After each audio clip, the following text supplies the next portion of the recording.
Hi, ನಿಮ್ಗೇನಾದರೂ hair loss problem ಏನಾದರೂ ಇದೆಯಾ? ಮತ್ತು 2 ರಿಂದ 3 ವರ್ಷದಲ್ಲಿ ಕಂಪ್ಲೀಟಾಗಿ ಹೇರ್ ಫಾಲ್ ಆಗ್ಬೋದು ಅನ್ನೋ ಹೆದರಿಕೆ ಏನಾದರೂ ಇದ್ದಲ್ಲಿ ಚಿಂತೆ ಮಾಡಬೇಡಿ.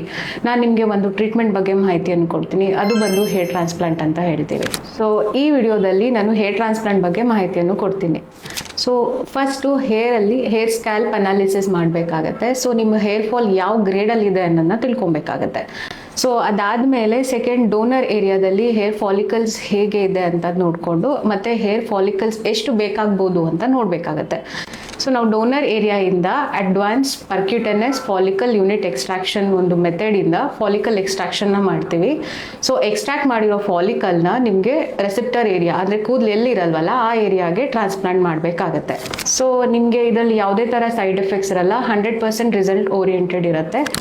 ಸೊ ನಿಮಗೆ ಹೇರ್ ಟ್ರಾನ್ಸ್ಪ್ಲಾಂಟ್ ಬಗ್ಗೆ ಹೆಚ್ಚಿನ ಮಾಹಿತಿ ಬೇಕಾದಲ್ಲಿ ಇವತ್ತೇನೆ advanced grow hair and glow skin clinic ಮೈಸೂರನ್ನ ವಿಸಿಟ್ ಮಾಡಿ. Thank you.